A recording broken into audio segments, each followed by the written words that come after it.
नमस्कार, बहुत स्वागत है आप सभी का। मैं हूं आपके साथ नैना यादव, लेकर हाजिर हूं हमारा खास शो पूछता है इंडिया। जिस तरह से इजराइल और गाजा के बीच में तनाव पिछले काफी लंबे वक्त से चलता रहा, इजराइल की तरफ से कत्लेआम, बड़े स्तर पर जेनोसाइड गाजा में देखने को मिलता रहा और लगातार फिलिस्तीन ये मांग करते रहे कि उनके साथ में हो रहे इस अत्याचार को बंद किया जाए। और जिस तरह से जेनोसाइड, जिस तरह से बड़े अत्याचार की तस्वीर नजर आई, युद्ध को रोकने के लिए अलग अलग प्रस्ताव पेश किए गए, जिसमें एक बड़ा प्रस्ताव रहा पीस प्लान का। देश के, दुनिया के अलग अलग हिस्सों के लोग अब इस पीस प्लान का हिस्सा है, लेकिन पड़ोसी मुल्क पाकिस्तान, जो हमेशा से अपनी हरकत के लिए जाना जाता है धोखा देने की, एक बार फिर से वो दुनिया को धोखा दे रहा है। पाकिस्तान ने दरअसल गाजा में अब सेना भेजने से इनकार कर दिया है, या यूं कहा जाए कि पाकिस्तान अब हमास के समर्थन में उतर आया है। ये बड़ा डुअल स्टैंडर्ड रहा है पाकिस्तान का। पाकिस्तान ने गाजा में हमास के खिलाफ सेना भेजने से इनकार कर दिया है। पाकिस्तान के विदेश मंत्री इशाक डार ने कहा कि पाकिस्तान की सेना गाजा में हमास को निशस्त्र करने नहीं जाएगी। उन्होंने कहा कि पाकिस्तान मुसलमानों से लड़ने के लिए अपनी सेना को गाजा नहीं भेजेगा। हालांकि उन्होंने कहा है कि पाकिस्तान गाजा में अंतर्राष्ट्रीय शांति सेना में योगदान देने के लिए जरूर तैयार है, लेकिन हमास को निहत्था करना और उनकी सुरंगों को नष्ट करना पाकिस्तान का काम नहीं है। दरअसल अमेरिका ने गाजा में प्रस्तावित इंटरनेशनल स्टेबलाइजेशन फोर्स यानी आईएसएफ के लिए पाकिस्तान से सहयोग मांगा था, जिस पर पाकिस्तान ने अब इनकार कर दिया है। हालांकि ये इनकार, ये विचार एक लंबे वक्त के बाद में किया गया। शायद आसिम मुनीर और शहबाज शरीफ बखूबी जानते हैं कि अगर वो फिलिस्तीनियों के खिलाफ हथियार उठाएंगे तो पहले से ही गृह युद्ध का शिकार पाकिस्तान कहीं पूरी तरह से जल ना जाए। इस बीच खबर आई कि मुनीर ने अमेरिका से आईएसएफ में मदद के बदले 3 मांगे रखी।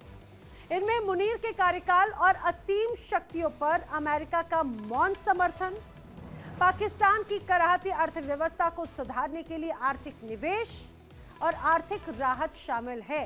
और इसके अलावा इमरान खान और उनके समर्थकों के खिलाफ कार्रवाई पर भी अमेरिका की खामोशी की मांग की गई है। ये बड़ी बातें हैं। इस बीच खबर है कि पाकिस्तान सरकार पर मौलानाओं या धार्मिक नेताओं ने बड़ा दबाव बनाया। आपको याद होगा, कुछ दिन पहले ही पाकिस्तान के जो शीर्ष धार्मिक नेता थे, उनकी बाकायदा एक बैठक हुई जिसमें पाक सरकार को गाजा में सेना नहीं भेजने के लिए कहा गया। साथ ही शाहबाज सरकार से अंतर्राष्ट्रीय दबाव के आगे नहीं झुकने को भी कहा गया था। मौलानाओं ने तर्क दिया कि अमेरिका मुस्लिम देशों पर हमास को निहत्था करने के लिए दबाव बनाना चाहता है और इसका हिस्सा पाकिस्तान को नहीं बनना चाहिए। या ये कह सकते हैं कि पाकिस्तान की सरकार मौलानाओं के दबाव में आ गई है। आतंकी संगठन हमास के खिलाफ सेना भेजने से वो इनकार कर रही है, ये भी बात एक तरह से कही जा रही है। लेकिन सबसे महत्वपूर्ण बात ये कि हमास को लेकर या फिलिस्तीन को लेकर पाकिस्तान का या दुनिया के अलग अलग इलाकों का अलग अलग रुख रहा है। जिस तरह से इजराइल हमास को आतंकी संगठन करार देता है, दूसरी तरफ हमास को ये कहा जाए कि पाकिस्तान के नज़रिए से देखा जाए तो पाकिस्तान हमेशा या आज़ादी के लिए लड़ाई लड़ने वाले योद्धाओं के तौर पर हमेशा देखते हैं, और यही वजह है कि उनके खिलाफ हथियार नहीं उठाना चाहता पाकिस्तान। और इसीलिए बार बार सवाल खड़े होने लगे थे कि हमास ने जिस तरह से इजराइल में कत्लेआम मचाया था, क्या उसे जस्टिफाई करता है पाकिस्तान? दूसरी तरफ अब अगर पीस प्लान का हिस्सा पाकिस्तान नहीं बनने वाला है तो क्या अमेरिका का चाबुक चलेगा पाकिस्तान पर? और पाकिस्तान की तरफ से जो बड़ी शर्तें रखी गई थी, अब वो भी बिल्कुल अमेरिका मानने को तैयार नहीं है। अब इसी बीच बड़े सवाल जो खड़े होते हैं, वो बड़े सवाल जान लीजिए। क्या सेना नहीं भेजकर पाक ने हमास को अप्रत्यक्ष रूप से समर्थन दे दिया है? सवाल ये भी, क्या मुनीर की कथित मांगे मानने से अमेरिका ने इनकार कर दिया और इस वजह से अब सीधे सीधे मुनीर अपनी सेना भेजने को मना कर रहे हैं? तीसरा बड़ा सवाल, क्या फैसले का असर बलूचिस्तान में यूएस के निवेश पर भी पड़ेगा, जिसकी संभावनाएं कुछ ज्यादा जताई जा रही है। करेंगे चर्चा। मेरे साथ खास मेहमानों का पैनल जो है वो कनेक्ट हो रहा है। रक्षा विशेषज्ञ रिटायर्ड ब्रिगेडियर शरदेंदु जी इस समय मेरे साथ में कनेक्ट हो रहे हैं। रक्षा विशेषज्ञ retired group captain U K Devnath ji मेरे साथ में कनेक्ट हो रही हैं। पाकिस्तान से पत्रकार मोहसिन रजा खान भी इस दौरान मेरे साथ में इस पूरी चर्चा में शामिल हो रहे हैं। आप सभी खास मेहमानों का बहुत स्वागत है। लेकिन चर्चा की शुरुआत ब्रिगेडियर शरदेंदु जी मैं आपसे करना चाह रही हूँ, क्योंकि इस विषय पर हमने पहले भी चर्चा की और ये एक तरह से कयास लगाए जा रहे थे। ये 50-50 वाली सिचुएशन थी। आसिम मुनीर बहुत डेस्परेट नजर आ रहे थे और ये भी कहा जा रहा था कि आसिम मुनीर जी ने जो अपनी तमाम शर्तें रखी, अमेरिका ने उसको मानने से भी इनकार कर दिया, शायद इस वजह से एक्शन लिया गया। लेकिन सर ये पूरी परिस्थिति ऐसी क्रिएट क्यों हुई? पहले तो बहुत हो हल्ला था, पाकिस्तान अपने आप को शांति का दूत बताने की कोशिश कर रहा था और इस पीस प्लान का बहुत डेस्परेशन के साथ में हिस्सा बनना चाहता था। फिर ये यू टर्न आखिर क्यों? देखिए, सबसे पहली बात तो ये कि जो राष्ट्रपति डोनाल्ड ट्रंप है, जब वो आसिम मुनीर को 2 बार उन्होंने लंच कराया तो वो उनकी कहीं मंशा थी कि अमेरिका इतना प्रेशर डाले पाकिस्तान के ऊपर कि पाकिस्तान कमिटमेंट दे अपना इंटरनेशनल स्टेबलाइजिंग फोर्सेस में अपना कंट्रीब्यूशन का, उनके सैनिकों का। कहीं ना कहीं वो पाकिस्तान को मोहरा इसमें बनाना चाह रहे थे और पाकिस्तान के थ्रू हमास के खिलाफ वो एक्शन करना चाह रहे थे जो वो नहीं चाहते थे कि इसराइल की फोर्स करे। एक इंटरनेशनल स्टेबलाइजिंग फोर्स जिसमें इंडोनेशिया और पाकिस्तान दोनों के ट्रूप्स होंगे और ज्यादातर उसमें मुस्लिम सैनिक होंगे, तो उसके थ्रू कहीं ना कहीं वो हमास को डिसआर्म करना चाह रहे थे, उनके ऊपर वहां पे पीस एस्टैब्लिश करना चाह रहे थे। ये उनका ओवरऑल मकसद था। इसी के तहत उन्होंने कई बार असीम मुनीर को व्हाइट हाउस में बुलाया। लेकिन देखिए, पाकिस्तान में उनके इशाक दर जो हैं डिप्टी प्राइम मिनिस्टर, उन्होंने इसकी खिलाफत उस समय भी की थी। उन्होंने कहा था कि पाकिस्तान हमास के खिलाफ अपनी सेना नहीं भेजेगा। उनका कहना था कि हम पीस कीपिंग के लिए तो फोर्सेस भेज सकते हैं, लेकिन जिस तरीके का वहां डिसआर्मिंग ऑफ हमास का सवाल है, जिस तरीके से टनल को तोड़ने का सवाल है, वो काम पाकिस्तान की सेना नहीं करेगी, ऐसा उनका मानना था। और कहीं ना कहीं देखिए, पाकिस्तान को एक डर था कि पाकिस्तान में as it is internal problem बहुत सारी है। अगर वो हमास के खिलाफ अपनी सेना भेजेगा तो वहां पे इंटरनल टर्मोइल और बढ़ जाएगा। वहां पे देखिए, बीएलएफ उनके कंट्रोल में है नहीं, खैबर पख्तूनख्वा में टीटीपी का वर्चस्व है और जो पंजाब के जो मुस्लिम थे वो भी देखिए डिसइंटीग्रेट होते जाते हैं। वहां इसका प्रोटेस्ट भी हुआ था कि पाकिस्तान किसी भी हालत में गाजा पट्टी पे अपनी शांति सेना ना भेजे। और इसी वजह से शायद उनको डर लगा कि इंटरनल सिचुएशन खराब हो जाएगी। पाकिस्तान का जो मिडिल ईस्ट है वो टाइम टू टाइम अपनी एड लेके आते हैं, चाहे यूएई हो, चाहे सऊदी अरब हो, चाहे जॉर्डन हो, वहां से उनको मदद मिलती रहती है। अगर उन्हीं के खिलाफ ये अपने सैनिक उतार देंगे गाजा पट्टी में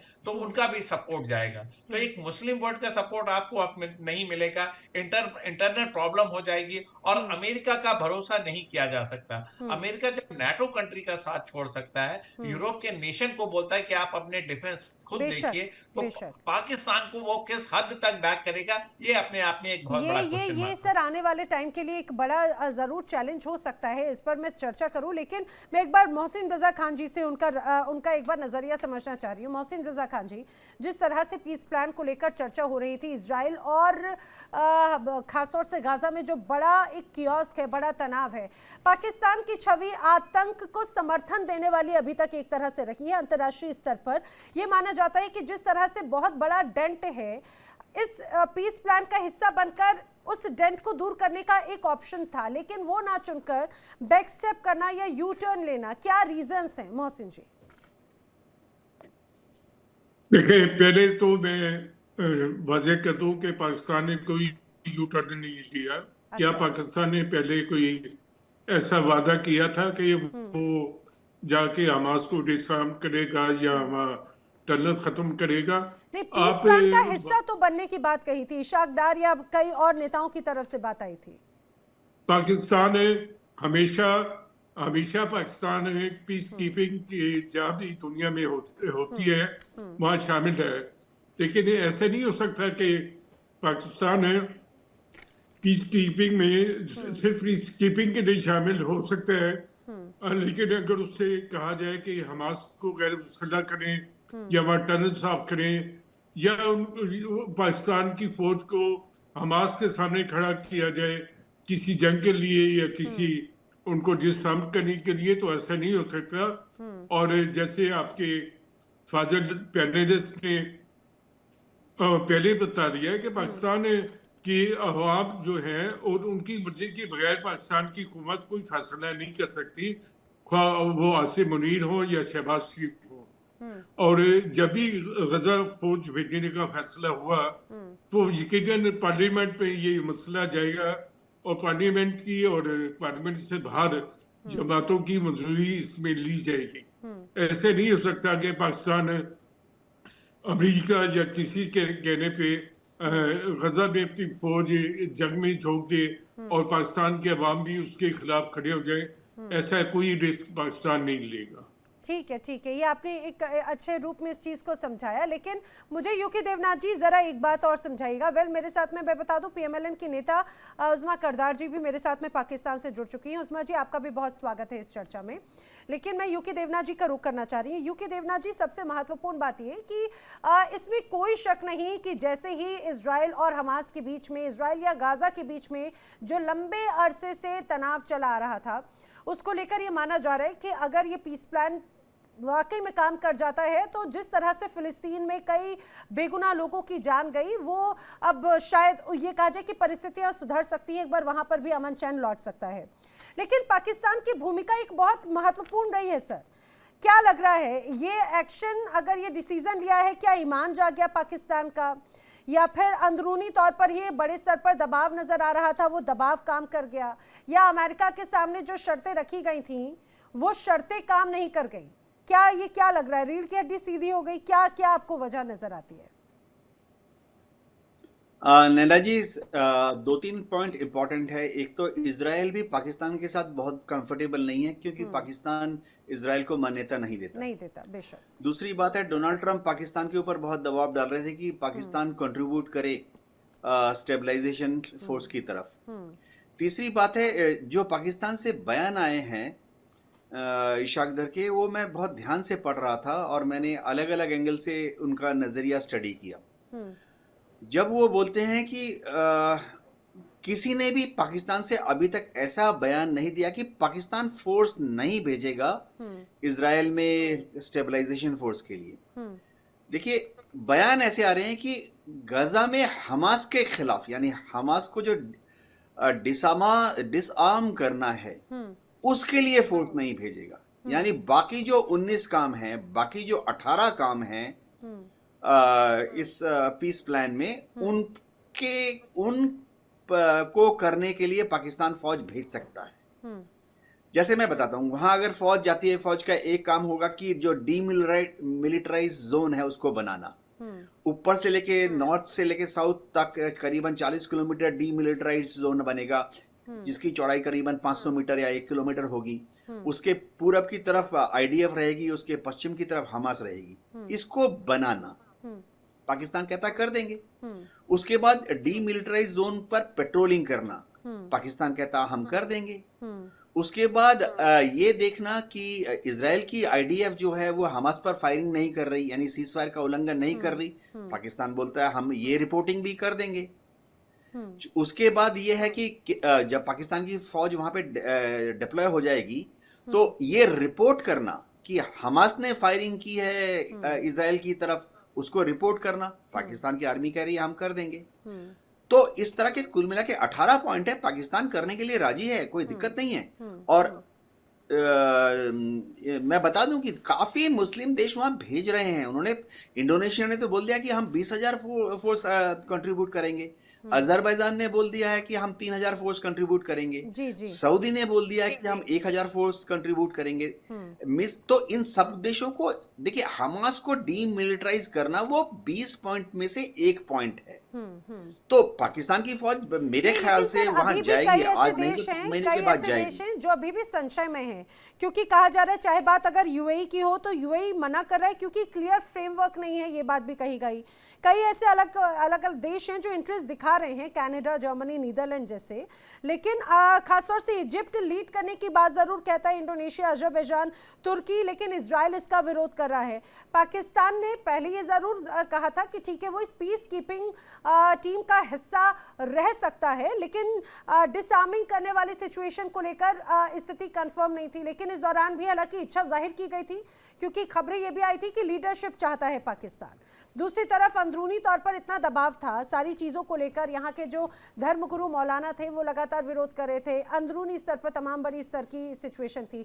लेकिन उस्मा करदार जी, अगर ये ऐसा लगता है कि बड़े लंबे वक्त से इजराइल और गाजा के बीच में शांति स्थापित करने के लिए कोशिश थी, ज़्यादातर देश अगर बैकस्टेप कर रहे हैं, कई बार इजराइल उन्हें समर्थन नहीं कर रहा, और कई देश ऐसे हैं जैसे कि पाकिस्तान भी सशर्त उसमें हिस्सा लेना चाहता है, तो क्या लगता है ये पीस कीपिंग वाला जो फॉर्मूला है वो ठंडे बस्ते में जा रहा है क्या? जी, मुझे बड़ी खुशी हुई, मैंने आपके मेहमानों की बातें सुनी हैं और उनमें सब में वजन है। देखिए, पाकिस्तान तो यूएन की पीस कीपिंग फोर्स में बहुत पहले का शामिल है। हम तो सिग्नेटरीज हैं, क्योंकि पाकिस्तान एक पीस लविंग नेशन है और हम चाहते हैं कि पूरी दुनिया में जहां भी हम जो एक जंग और इंसानी जानों का ज़िया है उसको हम किस तरह से कम कर सकते हैं, और हम किस तरह से पूरी दुनिया जो एक ग्लोबल विलेज बन गई है, क्योंकि एक जगह पे अगर जंग होगी या बदअमनी होगी या इस तरह से मामलात होंगे तो उसका असर जो है वो पूरी दुनिया पे पड़ता है। पूरी दुनिया जो है उससे बच नहीं पाती है, वो उसके असरात हर जगह होते हैं। और अब तो बहुत सारे हमारे, आपको पता है, ममालिक न्यूक्लियर भी हैं, तो ये डिफ्यूज करना इस टाइप की सिचुएशन को पाकिस्तान की एक पॉलिसी में शामिल है कि जहां जहां हम अमन के लिए जा सकते हैं, मदद कर सकते हैं, हम जरूर जाएंगे। बिल्कुल आपके मेहमान ने सही कहा कि जो हमारा अकॉर्ड हुआ अमेरिका के साथ, उसमें हमने सिर्फ एक जो नुक्ता है वो उस पे हम बिल्कुल पार्टी नहीं बन सकते, हम प्रॉक्सी नहीं बन सकते। इजराइल को तो हम वैसे ही रिकग्नाइज नहीं करते, आपको पता है हमारे पासपोर्ट पे भी लिखा हुआ है कि इजराइल इज नॉट रिकग्नाइज। तो हम एक न्यूट्रल बॉडी बन के हम चाहते हैं लेकिन कि पहले मिडिल ईस्ट में देखिए, अब तो ये सारी बातें कही जाएंगी उस्मा जी, लेकिन पहले तो परिस्थिति कुछ और थी। अब दबाव के चलते है या बाकी क्या कुछ सिचुएशंस हैं, आप भी जानते हैं, हम भी जानती हैं, पाकिस्तान की आवाम भी जानती है। लेकिन सबसे महत्वपूर्ण बात ये कि अगर पीस कीपिंग अगर इस पूरे फॉर्मूले का हिस्सा नहीं है पाकिस्तान, इसमें कोई शक नहीं कि घरेलू राजनीति या फिर घरेलू स्तर पर पाकिस्तान को फायदा होगा, लेकिन इंटरनेशनल वे में इसका खामियाजा भी भुगतना पड़ेगा, क्योंकि अब चलेगा डोनाल्ड ट्रंप या फिर अमेरिका का हंटर, उससे कैसे बचेगा? क्योंकि आपने उनकी बात को उसकी बात को सीधे सीधे डिनाई कर दिया। देखिए, आप लोगों को बहुत प्रॉब्लम है, मुझे आपकी तकलीफ और आपका दुख समझ आता है कि हमारी इतनी स्ट्रेटेजिक अलायंस कैसे बिल्डअप हो गई है यूएस के साथ। तकलीफ मुझे ये है कि आप हाफिज सईद को पाले हुए हैं, तकलीफ मुझे ये भी है कि मसूद अजहर को पाले हुए हैं। प्रत्यर्पण के लिए भारत ने कई बार कोशिश की, सौंप देना। आपका वो बयानिया भी पिट गया है, वो विक्टिम कार्ड जो सारी अरसे से आप खेलते चले आ रहे हैं, कोई अब उसको नहीं मानता, क्योंकि टेररिज्म तो आपने पूरी दुनिया में फैलाया है इस वक्त। सबको पता है कि कौन जाके तो सिख कम्युनिटी की पूरी दुनिया में जो है वो कत्ल कर रहे हैं और मार रहे हैं। तो ये टेररिज्म का जो ताज है ना, ये आपके सर पे है, इसलिए पाकिस्तान को इसमें आप बिल्कुल संस्थाएं हिंदुस्तान की जो है अंतर्राष्ट्रीय स्तर पर टेररिस्ट घोषित हैं, किन किन पर इनाम घोषित है दिया है? हम तो खुद टेररिज्म का शिकार है। आपका जो वो बैठा हुआ है कलभूषण यादव, वो कौन था? वो आप ही लोगों के जासूस थे जो यहाँ पे आके तो टेररिज्म फैलाते थे। और आपने वो जो ओसामा बिन लादेन कौन था? टीटीपी के साथ वो सारी दुनिया के सामने है। एनीवे, मसूद अजहर कौन था? जी, अपने ही चैनल्स पे ये पूरा एक ड्रामा रचाया था कि वो देखो जी, ट्रंप के साथ वो ट्रंप की गोद में जाके बैठ गए और अब वो जो है जाके वो गाजा में अपने ट्रूप्स डिप्लॉय करेंगे। ये आप ही लोगों ने सारा जो है एक आपके प्याले में, इंडियन मीडिया के प्याले में वो बाल आया था। हमने तो उस वक्त भी कुछ नहीं कहा था, हमने कहा था हम अपनी एक नेशनल पॉलिसी और अपनी जो हमारी एक नेशनल इंटरेस्ट है, हम उसके मुताबिक आगे चलेंगे और उसके मुताबिक हमारी अलायंस होती है पूरी दुनिया में बाकी ममालिक के साथ। पाकिस्तान का तो बड़ा क्लियर स्टांस है। और वो ये है कि अच्छा, ये तो बता peacekeeping में हम दीजिए। शामिल नहीं, हैं। अच्छा, मुझे अभी देखिए, आज आप ऐसा लग रहा है कि आज आप कॉन्फिडेंट हैं, क्योंकि आपको वाकई में आपके कम से कम आसिम मुनीर, आपके फील्ड मार्शल ने एटलीस्ट एक ऐसा स्टेप तो ले लिया जिससे आपको कम से कम पूरे देश भर में अलग अलग आपको सवालों का सामना नहीं करना पड़ रहा होगा। लेकिन शरदेंदु जी, यहाँ पर जो गुडी गुडी बातें अभी यहाँ पर उज़मा जी की जुबान से निकल कर सामने आ रही हैं, हालांकि उसको डाइजेस्ट कर पाना बड़ा मुश्किल है, ईमान पसंद और XYZ जो भी है, लेकिन सबसे इंपॉर्टेंट बात यह है सर कि ठीक है, घरेलू स्तर पर तो फायदा होगा, लेकिन अंतर्राष्ट्रीय स्तर पर अमेरिका के गुस्से से अब कैसे बचेगा पाकिस्तान? वही जो उज़मा जी बार बार ये बात कह रही थी, मेरे सवाल को बाईपास कर गई है वैसे वो।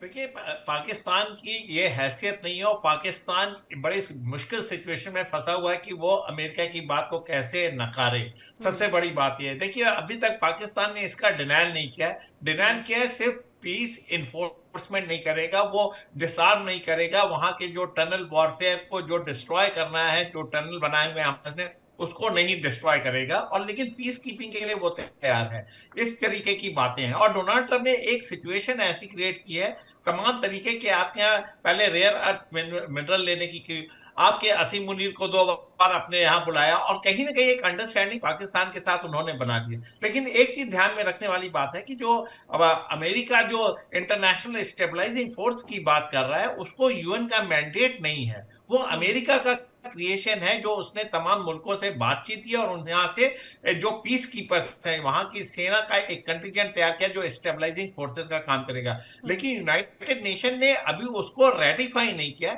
ना ही यूनाइटेड नेशन ने उसका डिनायल किया है। तो वो बिल्कुल आज की डेट में साइलेंट मोड में, ये अमेरिका का ब्रेन चाइल्ड है, ये किस लेवल पे जाके इंप्लीमेंट होगा ये देखना होगा। देखिए, हमास को डिसआर्म करना किसी की आसान बात नहीं है, वो हर एक छोटे छोटे ग्रुपों में बटे हुए हैं, तमाम तरीके के घरों में, टनलों में, तमाम जगह पे उनकी एग्जिस्टेंस है, पूरा खात्मा हुआ नहीं है। तो जो काम आईडीएफ इतने समय से नहीं कर पाए, वो स्टेबलाइजिंग फोर्सेस कैसे करेगा ये देखना होगा। एक माहौल तैयार किया जा रहा है, अल्टीमेटली आईडीएफ ही हमास को डिसआर्म करेगा।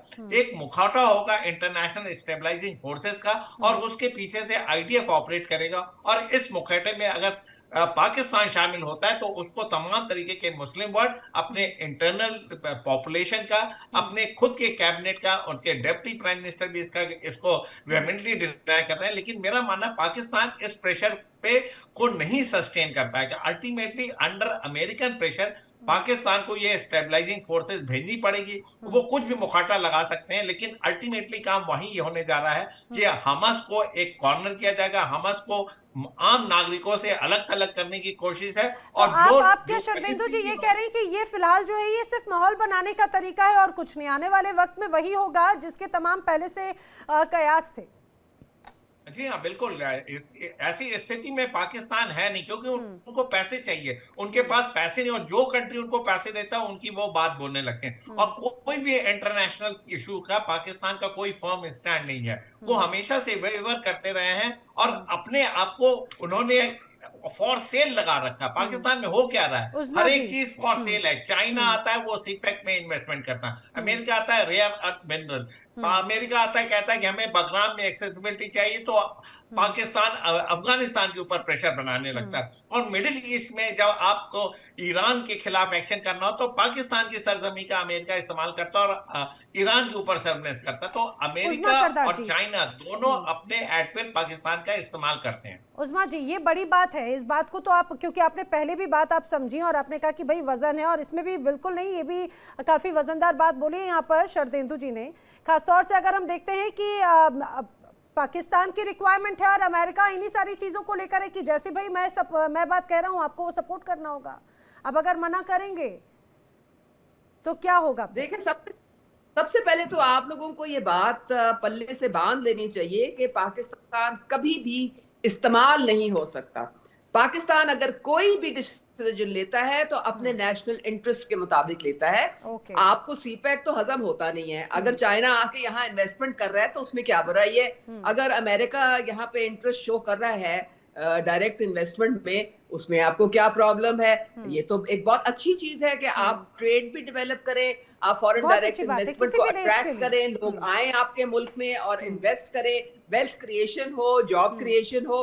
इसमें बुराई क्या है? ना मुझे ना जरा ये बिल्कुल बता बुराई देना नहीं, कि बल्कि प्रॉब्लम मुझे क्या है। लगता है कि कोई भी देश जो खासतौर से अगर पड़ोसी मुल्क ग्रो करे, या हर कोई चाहता है, हम भी चाहते हैं कि हमारा पड़ोस में जो वो भी बहुत अच्छा खूबसूरत हो, समृद्ध हो, नीट एंड क्लीन हो, लेकिन ये स्थिति अलग है कि 75-78 साल हो गए अभी तक बशर्त वो हो नहीं पाया। लेकिन मैं मोहसिन जी से इसी बात को समझना चाह रही हूँ, फिर मैं यूके देवनाथ जी का रुख करना चाहूंगी।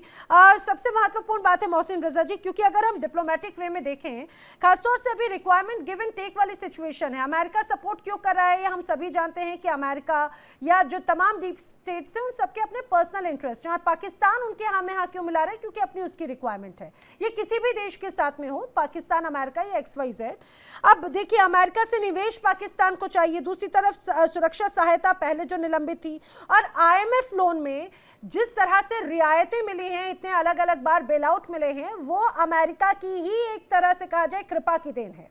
अब आपको लग रहा है कि अगर आप उनके आदेश का उल्लंघन करते हैं, अवहेलना करते हैं, सीधे सीधे नो करते हैं, तो ये नो वाला ऑप्शन तो अमेरिका के भी पास में है ना। देखिए, आप जो है वो लस्सी बना रही हैं बात की। हालांकि असल बात यह है कि पाकिस्तान ने वाज़ेह किया है कि दो इश्यूज पे, एक तो हमास को वो डिसआर्म नहीं करेगा और टेरर को डिसमेंटल नहीं करेगा। इसके अलावा पाकिस्तान ने ये नहीं कहा कि वो अपनी फौजें गजा नहीं भेज रहा, और पाकिस्तान की जो अंडरस्टैंडिंग होगी, लेकिन उसकी अपनी शराइत भी है कि वो कोई ऐसा काम नहीं करेगा जिसके नतीजे में पाकिस्तान के कौमी मफाद को नुकसान पहुंचे या पाकिस्तान के अवाम उसको कबूल न करे। तो पाकिस्तान अगर अमेरिका कहे या कोई भी कहे, तो पाकिस्तान कोई ऐसा काम नहीं करेगा जिससे पाकिस्तान के अवाम नाखुश हो, और वो हमेशा अपने कौमी मफादात को मद्देनजर रखेगा। और फिर बात यह है कि पाकिस्तान ऐसा कोई काम नहीं करेगा जिसके नतीजे में मुस्लिम उम्मा में कोई तलखी पैदा हो। ठीक है, लेकिन यूके देवनाथ जी, जो यहाँ पर मोहसिन रजा खान जी कह रहे हैं कि भाई वो अपने, ऐसा नहीं है कि अपनी फोर्स नहीं भेजेगा, फोर्स तो अपनी भेजेगा, लेकिन ऐसा कोई डर्टी वर्क नहीं करेगा, अपने हाथ गंदे नहीं करेगा। लेकिन फिर बड़ा दिलचस्प सवाल ये है कि फिर आखिर US या जो ऐसे तमाम स्टेबलाइजेशन फोर्स के जो तमाम ऐसे नुमाइंदे हैं, वो पाकिस्तान की रिक्वायरमेंट क्यों एक्सेप्ट करेंगे? क्योंकि अभी फिर पाकिस्तान के पास देने के लिए क्या है? क्या फाइनेंशियल हेल्प? उसके अगर लिहाज से देखा जाए तो पाकिस्तान को खुद को उसकी ज़रूरत है, वो खुद अमेरिका के ऊपर डिपेंडेंट है। दूसरी तरफ अगर फोर्स की बात की जाए तो एक रह देकर एक एक्सपीरियंस्ड वॉर के तौर पर, इसमें कोई शक नहीं, पाकिस्तान की एक्सपीरियंस्ड आर्मी है, वॉर फ्रंट हेड पे उन्होंने जंग लड़ी है, अंजाम भले जो भी रहा हो, लेकिन हाँ उसका एक्सपीरियंस तो है। तो फिर रिक्वायरमेंट किस चीज़ की? वही बात है जो शरदेंदु जी कह रहे हैं कि अभी कवर दिखाने की कोशिश है, लेकिन होगा वही जिसको लेकर चिंता जाहिर की जा रही है। नैना जी, सबसे पहले तो मैं ये बताना चाहता हूँ कि जितने वेस्टर्न फोर्सेस डिप्लॉय हो रहे हैं सफ़ेद चमड़ी वाले, चाहे वो जर्मनी से हो, कनाडा से हो, ऑस्ट्रेलिया से हो, सब ने एक बहुत क्लियर कर दिया है कि वो हमास पर हमला नहीं करेंगे। ओके। इन सब देश ने क्लियरली बोल दिया। जर्मनी ने तो मना ही कर दिया है कि अगर स्टेबलाइजेशन फोर्स के चार्टर में ये लिखा है कि जर्मन फोर्स का इस्तेमाल हमास पर हमला करने के लिए किया जाएगा, तो जर्मनी फोर्स नहीं भेजेगा। दूसरी बात, जो इंडोनेशिया, इजिप्ट, अजरबैजान अपनी फौज भेज रहे हैं, राजी हो गए हैं, इन्होंने भी अभी तक मना नहीं किया, लेकिन ये भी नहीं बोला कि इजिप्शियन फोर्स जो है वो हमास पर हमला कर देगी। और क्योंकि मैं पश्चिम एशिया के साथ बहुत क्लोजली लिंक्ड हूँ इंटेलिजेंस रीजंस की वजह से, लिंक था इंटेलिजेंस रीजन की वजह से, मैं आपको शर्त या बॉन्ड पेपर पे लिख के दे सकता हूँ कि ना अजरबैजान, ना इंडोनेशिया, ना इजिप्ट की फोर्स हमास पर हमला करेगी। सवाल ही नहीं उठता। इजिप्ट के लोग अपने जो शासक हैं उनको खा जाएंगे, उनको गलियों में दौड़ा दौड़ा के डंडे से पीट पीट के मार डालेंगे। तो फिर सर जी। फिर सर इस पीस प्लान का उद्देश्य क्या है? अगर हमास को, क्योंकि इजराइल चाहता है सीधे सीधे हमास को ये कहा जाए कि वो हथियार डाल दे, तो फिर ये इसका उद्देश्य क्या है और कैसे होगा फिर? देखिए, ये जो पिंजड़े के अंदर शेर डाला हुआ है ना कि स्टेबलाइजेशन फोर्स का रोल होगा हमास के ऊपर हमला करना। हमला तो करना ही पड़ेगा अगर डिसआर्म करना है। बिल्कुल। ये भूत जो है, क्योंकि हम सब मिलिट्री एडमिनिस्ट्रेशन के हिस्सा रह चुके हैं, ये भूत डोनाल्ड ट्रंप के अपने दिमाग की उपज है। इसमें पेंटागन या CIA भी एग्री नहीं करती, क्योंकि ऐसा हो ही नहीं सकता। बिल्कुल। ये देखिए, अभी बहुत बड़ा पॉइंट कहा गया था और वो पॉइंट हम सब नजरअंदाज कर रहे हैं। अगर इजराइल पिछले 2 साल की लड़ाई में हमास को डिसआर्म नहीं कर सका, जबकि वहां हर रोज इजराइल की एयरफोर्स बॉम्बिंग कर रही थी, मैं खुद एयरफोर्स में था, 34 साल था, फाइटर पायलट था, MiG-23 उड़ाया था। इजराइल की फोर्स हर एक दिन में 100 200 मिशन कर रही थी हमास के ऊपर। ऐसी हालत में IDF जमीन पर जाकर, IDF की जो इन्फेंट्री है, troops on boots on ground है, उनके जो कमांडोज हैं, वो जाके हमास को डिसआर्म नहीं कर पाए 2 साल से। तो ये कौन सी फोर्स चली जाएगी किसी भी देश से, जर्मनी से, कनाडा से, इंडोनेशिया से, सफेद चमड़ी देश से आए या मुस्लिम देश से आए, वो कैसे जाके हमास को डिसआर्म? सवाल। हाँ देखिए, एक चीज जरूर है कि जब वहां इलेक्शन होने वाले हैं इस साल, जी। और IDF जब हमला करना बंद कर देगी और पीस प्लान आगे बढ़ना शुरू हो जाएगा, हमास को मौका दिया जाएगा कि वो फ्यूचर में गजा के एडमिनिस्ट्रेशन में रोल निभा सकती है।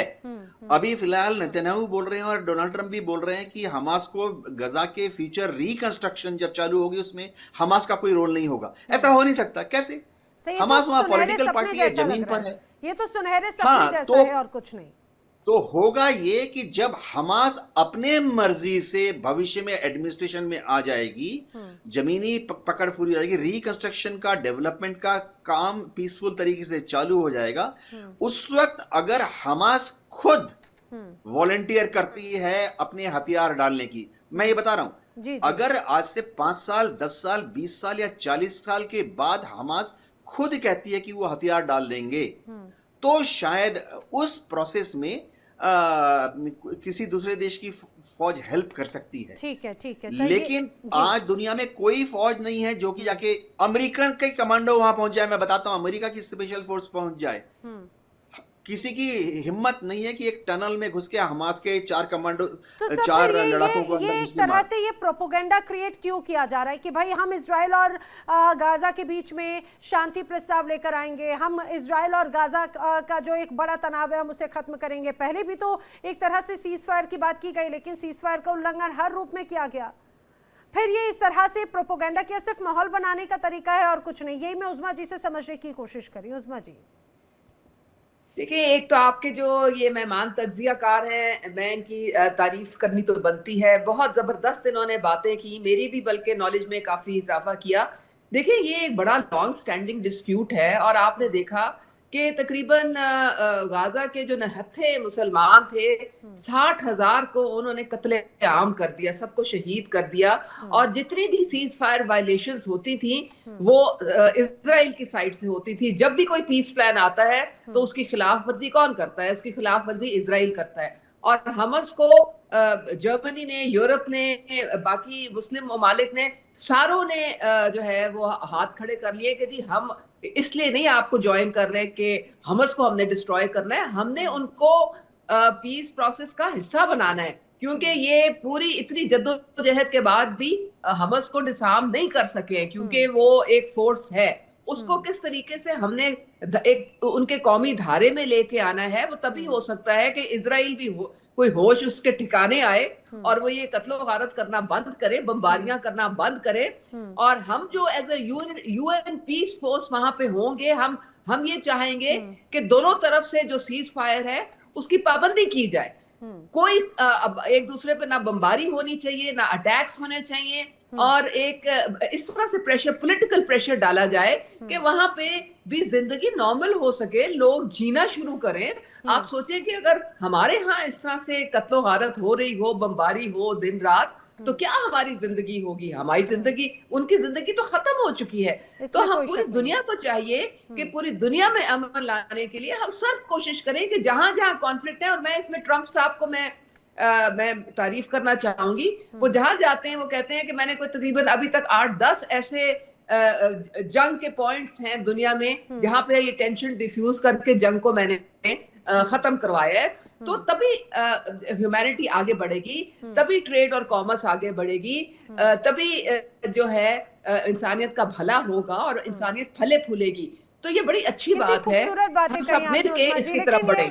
लेकिन ये बात पाकिस्तान के तरफ से जब आती है ना, तो ये डाइजेस्ट होना बड़ा मुश्किल हो जाता है, क्योंकि ये जब आप अगर हमास और इजराइल और बाकी सारी चीज़ों को लेकर कह रहे हैं, देखिए इसमें कोई शक नहीं कि जब भी जंग होती है दरअसल विवाद होता है दो विचारधाराओं के खिलाफ में, और चाहे बात वहाँ के जो हुक्मरान हैं उनके बीच का टसल या नीतियों का टसल, लेकिन खामियाजा हमेशा आम जनता और जो ये कहा जाए जो लोग बेकसूर हैं वो भुगतते हैं, और हर बार यही तस्वीर हम देखते हैं, इसमें कोई शक नहीं है, और उसका खामियाजा सीधे सीधे मासूम आम जनता को भुगतना पड़ता है। और ये हमने देखा कि हमास या इजराइल और गाजा दोनों की तरफ से, दोनों देशों के बीच में नाम भले इन दोनों लोगों का आता है, लेकिन जी उस्मा जी कुछ कह रही है। चीज का भी जो है वो इलाज नहीं है। जंग तो हर सूरत में, हमें भी इंडिया और पाकिस्तान को चाहिए कि अब बैठ के कोई बातचीत कर लें, कोई हम अपने लोगों का भला कर लें। ये जो सारा पैसा हमें डिफेंस पे लगाना पड़ता है, हम उनकी एजुकेशन पे लगाएं, हम उनकी हेल्थ पे लगाएं,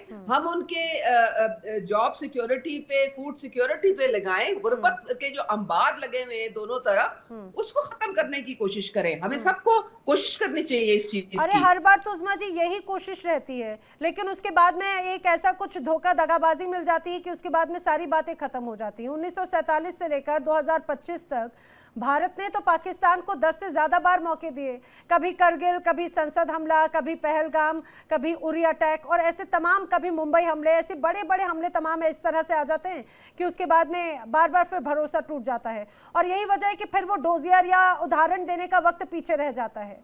वो कैसे होगा? देखिए समाधान क्या होगा मैं आपको बताती हूँ। हाफिज सईद या फिर मसूद अजहर जैसे लोग, सुनिए ना उस्मा जी, सुनिए, आपने बड़ी खूबसूरत बात कही है कि खासतौर से दोनों देशों के बीच में भी समाधान अगर निकले, सुनिए तो मेरी बात सुनिए। तो सबसे महत्वपूर्ण बात है कि जिन्होंने मुंबई हमलों में मासूमों का खून बहाया, जिन्होंने संसद हमले में मासूमों का खून बहाया, जिन्होंने कंधार हाईजैक किया, जिन्होंने पहलगाम की साजिशें रची, उस विचारधारा को पनपा, उसको खत्म करना है ना, उस पर कदम आगे बढ़ाइए। हिंदुस्तान भी कदम आगे बढ़ाएगा। शर्दिंदु जी, मैं गलत बोल रही हूँ क्या? मैं 2-3 चीजें उज्मा जी को बता दूं। सबसे पहले इन्होंने बोला था कि पाकिस्तान में इन्वेस्टमेंट आ रहा है अमेरिका और चाइना का, तो इससे क्यों तकलीफ है। देखिए, आप जब जियो पॉलिटिक्स को समझती हैं और अमेरिकी राजनीति और चाइना के एक्सपेंशनिस्ट एटीट्यूड को जानती हैं, तो आपको पता ये भी होना चाहिए कि उनके क्लैश ऑफ इंटरेस्ट आगे आने वाले 1 से 2 दशक में होने जा रहे हैं। आपके यहाँ उनका सी पैक से जब वो अरेबियन सी से मिडिल ईस्ट में अपनी एक्सेसिबिलिटी बनाएगा, और अमेरिका आपके रेयर अर्थ मिनरल और अफगानिस्तान में एक्सेसिबिलिटी बनाने की कोशिश करेगा, तो दोनों के क्लैश ऑफ इंटरेस्ट होंगे और उसकी सरजमी बनेगा पाकिस्तान। आपको इस चीज को समझना पड़ेगा। लिहाजा आप एक दो नावों पे पैर नहीं रख सकते, आपको एक डिसीजन लेना पड़ेगा आप किसकी तरफ है। आप ऐसे दो कॉम्पिटिटर के साथ साथ राइडिंग कर रहे हैं जिनके क्लैश होने जा रहे हैं आगे आने वाले फ्यूचर में, चाहे वो इकोनॉमिक क्लैश हो, चाहे पॉलिटिकल क्लैश हो, चाहे मिलिट्री क्लैश हो, चाहे आपके ब्लॉकिंग का जो खेमे बनते हैं विश्व के उसके अंदर के, तो उसमें पाकिस्तान फंसता हुआ नजर आ रहा है। अब दूसरी बात उन्होंने कही कि एक तरफ आप हमास की भी बात करते हो, दूसरी तरफ आप अमेरिका की भी तारीफ करती हैं। आप हमास को ठिकाने लगाना और फिलिस्तीनियों के 60,000 फिलिस्तीनियों की जान जाने के पीछे अमेरिका का भी बहुत बड़ा हाथ रहा है। उसने इजराइल को पूरी तरीके से आम किया, हथियार दिया, और इजराइल की आईडीएफ ने कहर बरपाया और 60,000 फिलिस्तीनियों का नरसंहार कर दिया। आप टू इस नेशन थ्योरी में बिलीव करिए और फिलिस्तीनियों को उनका राज्य दिलाइए, ना कि अमेरिका के साइड में जाके खड़े हो जाइए। और जब अमेरिका स्टेबलाइजिंग फोर्सेस की बात करता है, तो आपका ऑफिशियल वक्तव्य आज तक नहीं आया कि आप इसमें पार्टिसिपेट नहीं करेंगे। जब आप इंटरनेशनल स्टेबलाइजिंग फोर्सेस में जाएंगे, तो आप भले ही वहां पीस कीपिंग का आप काम करें और हमास को ना डिसआर्म करें, लेकिन आप ऐसे इंटरनेशनल फोर्सेस के साथ खड़े होंगे जो इस काम को कर रही होगी। तो लिहाजा आपको भी इसका सहभागी होना पड़ेगा, और वो आपके लिए एक कहर का दिन होगा पाकिस्तान की पॉलिटिक्स के लिए। और जहां तक पाकिस्तान के आतंकवादियों को समर्थन देने का सवाल है, आज तक आप हाफिज सईद और जो मसूद अजहर को नहीं आप कंट्रोल करता है, और आप उनको बढ़ावा देते हैं, ट्रेनिंग कराते हैं। इसी का रिजल्ट है कि आप यहाँ आतंकवाद इस तरीके से पनप गया। तालिबान की मदद किया, अब टीटीपी के पीछे पड़े हुए। ये टीटीपी और तालिबान अलग नहीं है, वो एक ही है। अब आप टीटीपी को मार्जिनलाइज या न्यूट्रलाइज नहीं कर सकते, क्योंकि अफगानिस्तान के तालिबान उनके सपोर्ट में आते हैं। और जब आप ड्यूरेंट लाइन को आपने, जब अमेरिका वहां पे था, जब यूएसएसआर था, तो आपने उसको पोरस बना रखा था।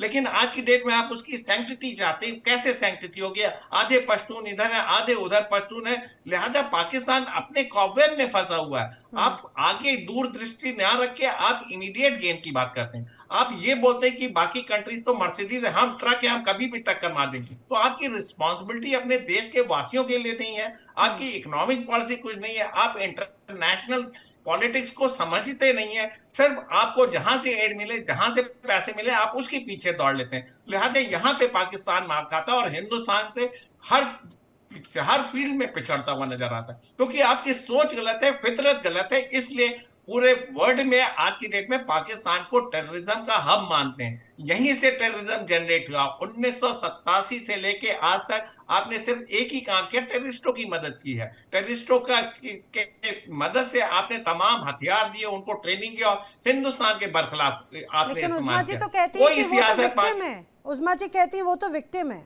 वाली। लिहाजा मैंने आपको इकोनॉमिक फ्रंट पे भी समझा दिया, फिलिस्तीन के इशू में भी बता दिया, आपके इंटरनल पॉलिटिक्स भी बता दिया। आप उसी में फंसे हुए, लिहाजा आप इससे निकल नहीं सकते। आपके यहाँ सिर्फ असीम मुनीर जैसे लोग ही राज कर सकते हैं, जो उनको कॉन्स्टिट्यूशनल इम्यूनिटी चाहिए, और उसके बाद वो आप मेरी बात राइट सुन करेंगे। लेना, मैंने आपकी बात सुन ली है सारी, ठीक है। अब बात सारी ये है कि आप इतने सालों से जो ये विक्टिम कार्ड प्ले कर रहे हैं ना, कि ओ विक्टिम नहीं हमारे पे मैडम, ये विक्टिम कार्ड नहीं है, सच्चाई है। इसको आप समझने की कोशिश करिए, सच्चाई है। जब आप तक इसको समझेंगे नहीं, आप इससे निकल के नहीं आप सकते बाहर। आप ना सिर्फ पाकिस्तान में करते हैं, आपने टीटीपी को, आपने बीएलओ को, आपने अपनी प्रॉक्सीज बनाया हुआ है, आप इनको फंड करते हैं। ये कुलभूषण यादव क्या कर रहा था? पिकनिक मनाने आया ये आप बिल्कुल गलत बयानी कर रहे हैं, क्योंकि अगर हिंदुस्तान जिस दिन फंड करेगा, इतनी बड़ी फौज है, पाकिस्तान के 10 टुकड़े हो जाएंगे। ऐसा नहीं हो सकता है। एक एविडेंस नहीं है आपके पास। ये सारी आपकी कहानियां थी, ये आपकी लॉबिंग थी, कहानियां थी, बयानियां था जो पिट किया है पूरी दुनिया में। अब आप देखिए, आप पॉइंट वाइज क्लैरिफाई करिए। पाकिस्तान जो आज के डेट में अमेरिका चाइना दोनों को सपोर्ट कर रहा है, हमास के साथ भी खड़ा, अमेरिका के साथ, इसको आप क्लैरिफाई कर दीजिए। आप किस साइड है, कहां आप जाना चाहती हैं, ये बताइए ना। जो सवाल है उस पर अटेंड करिए। आप इधर उधर की बातें करेंगे तो उसका कोई मतलब नहीं है। तो आप टेररिज्म के बादशाह बन गए हैं। आप पूरी दुनिया में जाके सिख लीडरशिप को मारते हैं, आप उनको कत्ल करते हैं, आप हमारे मुल्क में आके टेररिज्म फैलाते हैं। और आप ये जो हम लोग निकल गए ना ग्रे लिस्ट से, उससे आपको बहुत तकलीफ है, अब उससे आपको बहुत प्रॉब्लम है। लेकिन अब पाकिस्तान जो है वो पूरी दुनिया के सामने एक पीस लविंग नेशन है। हम एक रिस्पॉन्सिबल न्यूक्लियर स्टेट हैं। हम आपकी तरह नहीं है जो बदमनी फैलाते हैं पूरे खिते में, और पूरे आपके जितने जो हमसाए हैं वो आपसे इस वक्त नाला है, वो तंग हैं, क्योंकि आपने हर जगह जाके आपने उनके इंटरनल अफेयर्स में आपने टांग अड़ाई है। आपने बांग्लादेश में टांग अड़ाई, वहां देखें आपके साथ क्या हुआ। पाकिस्तान में उज़मा करदार जी, सबसे पता है ये बड़े हास्यास्पद हो जाता है। सुनिए, सबसे बड़ा हास्यास्पद यही हो जाता है। आप कहती हैं विक्टिम, अगर जो आतंकों को हमेशा पालता पोसता घर में अगर रखता है आतंकियों को, और वो विक्टिम हो जाता है। मोहसिन रजा, ये किस तरह का विक्टिम कार्ड हो जाता है? और दूसरी बात, चलिए मैं इससे इतर में एक बार फिर से आती हूँ, क्योंकि हमेशा विक्टिम कार्ड की बात होती है। अब खासतौर से मैं अगर एक बार फिर से स्टेबलाइजेशन फोर्स वाले मुद्दे पर आऊं, तो खबर यह आई थी कि मुनीर ने दरअसल अमेरिका से 3 बड़ी शर्तें रखी थी इस मदद के बदले। ये था कि मुनीर का जो कार्यकाल है और जो असीम शक्तियां उन्हें मिली है, अमेरिका उस पर मौन समर्थन दे दे, उस पर कोई सवाल नहीं हो। पाकिस्तान की जो अर्थव्यवस्था लगातार गर्त में जा रही है, उसको सुधारने के लिए आर्थिक निवेश जो मिल रहा है वो कंटिन्यू चलता रहे, आर्थिक राहत शामिल हो जाए। और इमरान खान और उनके समर्थक जो है, उनके खिलाफ भी जो कार्रवाई हो रही है उस पर भी किसी तरह का रिएक्शन नहीं आया, क्योंकि अब तो भाई ट्रम्प साहब कहते हैं कि यूएन से बड़ा मैं हूं, यूएन से बड़ा अमेरिका है। आप आके हमारे मासूम लोगों को आप कत्ल करवाते हैं। अरे उज़मा करदार, पूरा संसार जानता है Osama bin Laden, Hafiz Saeed, मौलाना मसूद अजहर जैसे लोग कहां पर पाए जाते हैं। प्लीज, ये आपकी जुबान से अच्छा नहीं लगता। इसके पहले जो गुडी गुडी बातें थी वो सारी ठीक थी। मोहसिन रजा। देखें, पाकिस्तान जो है अमेरिका के साथ, चाइना के साथ और रशिया के साथ एक जैसे ताल्लुकात हैं उसके। रशिया जो है पाकिस्तान में $2 अरब से स्टील मिल लगा रहा है। चाइना ने यहाँ स्टील पैक में इन्वेस्टमेंट की है और अब अमेरिका भी कर रहा है। तो आपको इसका खैर मकदम करना चाहिए कि पाकिस्तान में खुशहाली आ रही है और पाकिस्तान कभी भी अपने असूली मौक़िफ़ से पीछे नहीं हटेगा। लेकिन आप ये 3 शर्तें जो आप बयान करी हैं, जो आसिम मरीन ने अमेरिका को दी हैं, ये आपके जरिए उसने दी थी या आपको कहाँ से ये इत्तला मिली है? पाकिस्तान ने तो कोई ऐसी इत्तला नहीं कि आसिम मरीन ने अमेरिका के सामने शरायत रखी है और आप कहीं से उठा के लाइए ये, तो वो भी जरा कोट कर दे कहाँ से आपको मालूम हुआ है कि पाकिस्तान ने अमेरिका के सामने। मैं बताती हूँ, माइकल कुगलमैन है, अटलांटिक काउंसिल है, वो कहते हैं कि भाई ट्रंप को नाराज करना पाकिस्तान के लिए बड़ा नुकसान होगा क्योंकि वो अमेरिकी निवेश और सहायता चाहते हैं। उनके ये पूरे विश्लेषण में तमाम ऐसी बड़ी बातें भी इस दौरान जरूर सामने आई और उस दौरान ये भी कहा गया कि ठीक है, वो अमेरिका पाकिस्तान पर दबाव बनाने की कोशिश कर रहा था, तो आसिम मुनीर ने कहा ठीक है, आप दबाव बना रहे हैं, हम दबाव सहने को तैयार हैं, लेकिन आपको भी हमारी 3 शर्तें माननी पड़ेंगी। ये बिल्कुल माइकल कुगलमैन के जो है इंडियन नवाज एक रिसर्चर है और इसकी कोई अब मुझे ये बतानी चाहिए अभी तक कि कौन सी बाकायदा शरायत पाकिस्तान ने अमेरिका को दी थी और अमेरिका ने वो रिजेक्ट कर दी है या कबूल नहीं की है। सुनिए, IMF से इतनी बार बेल आउट, FATF से ग्रे लिस्ट से आउट होना, दूसरी तरफ लगातार जिस तरह से बड़े स्तर पर इन्वेस्टमेंट्स और सबसे महत्वपूर्ण बात ये बलूचिस्तान तो आपके लिए ये कहा जाए कि इस समय स्वर्ग जैसा है। हालांकि आपने उसे हमेशा ये कहा जाए कि दरकिनार करके रखा, वहां की आवाम को हमेशा आपने बिल्कुल जैसे चाय में मक्खी की तरह निकाल कर फेंकते ना, आपने बलूचिस्तान को वैसे निकाल कर फेंका। लेकिन अब आप वहीं पर ही दोबारा जा रहे हैं, उसका सौदा किया गया है, अमेरिका से इन्वेस्टमेंट ले रहे हैं। तो कई रिपोर्ट्स तो ये भी कहती हैं कि जिस तरह से अगर आप अब मना कर रहे हैं ISF में शामिल होने से, हंटर चलेगा ट्रंप का वहां पे। तो आपको खुश होना चाहिए कि ट्रंप का हंटर चलेगा पाकिस्तान पे। आप क्यों परेशान हैं? दरअसल बात यह है कि सुनिए, ये आपके और हमारी मानसिकता में अंतर है ना। हमारी मानसिकता किसी पर हंटर चलेगा तो हम खुश नहीं होते, आपको जरूर खुशी मिल जाती। अभी तो ट्रंप का हंटर जो है वो इंडिया पे चल रहा है। यस, मैं यही बोलने वाली थी कि जैसे ही डोनाल्ड ट्रंप ने भारत पर टैरिफ लगाए तो पाकिस्तान तो गदगद था भाई, फूला नहीं समा रहा था कि अरे वाह देखो हमारे पड़ोसी मुल्क पर खूब यहाँ पर टैरिफ लगा दिया गया। लेकिन हिंदुस्तान खुश नहीं होता ऐसे ना। हम चाहते हैं कि बलूचिस्तान की आवाम को फायदा हो। पाकिस्तान में जो महंगाई का स्तर इतना टॉप पीक पर पहुंच चुका है, उस पर एक्शन लिया जाए। पाकिस्तान में जो कुछ हो रहा है वो आप कर रहे हैं, इंडिया कर रहा है। इंडिया गद्दी को फरोग दे रहा है। उस्मान करज़ाई ने कहा कि कुलभूषण सिंह आपने भेजा, आप बुरी तरह इन्वॉल्व हैं बलूचिस्तान में तकलीफ गाड़ी करने में, दहशतगर्दी करने में। अरे जनाब, तो हमारे पास में लंबी फहरिस्त है जब आपने दगा दिया है। UK Devnath ji please last reaction 30 seconds. देखिए, हम बात कर रहे थे गजा की। गजा में इंटरनेशनल स्टेबलाइजेशन फोर्स बनने में 3 महीने से 6 महीने का समय लग जाएगा और जाहिर बात है सबसे बड़ी शुरुआत का पॉइंट नंबर 1 ये होगा कि इजराइल गजा पर बमबारी बंद करे। अगर इजराइल गजा पे अपने टैंक तो बख्तरबंद गाड़ियों से हमला करता रहता है तो स्टेबलाइजेशन फोर्स वहां जा नहीं सकती। इंडोनेशिया से जाएगी या अजरबैजान से जाएगी, वो उनके जवान मर जाएंगे। तो पहले इजराइल को राजी होना पड़ेगा कि वो गजा पर फायरिंग बंद करे, जो कि वो फिलहाल बंद नहीं कर रहा है। डोनाल्ड ट्रंप अगर ये सोचते हैं कि कोई भी फौज, चाहे वो मिस्र की हो, इंडोनेशिया की हो या कनाडा की हो या हिंदुस्तान की फौज हो, वहां डिप्लॉय होकर हमास को डिसआर्म कर सकती है, तो डोनाल्ड ट्रंप को सुरंग के अंदर जो हालात हैं वो मालूम नहीं है। कोई भी फौज, चाइनीज आर्मी को भी भेज दीजिए, वो भी हमास को डिसआर्म करने की हिम्मत नहीं रखते हैं। उस तरह का मुकाबला करना असंभव है जमीन पर। जो इसमें कोई शक नहीं है और यही बात है कि एक बड़ी तस्वीर प्रोपेगेंडा वाइज क्रिएट करने की कोशिश की गई। लेकिन क्या इसी को ही फॉलो किया जाएगा? लेकिन या फिर आने वाले वक्त में वही होगा कि भाई अगर हमास को निहत्था करना करना है, जो अमेरिका भी चाहता है, इजराइल भी चाहता है, उसके लिए आखिर अपने हाथ गंदे कौन करेगा? और खास तौर से अमेरिका की पहली पसंद हमेशा से इन सारी डर्टी वर्क के लिए वो पाकिस्तान ही नजर आता है। आप सभी मेरे साथ इस चर्चा में शामिल हुए, आप सभी का बहुत बहुत धन्यवाद।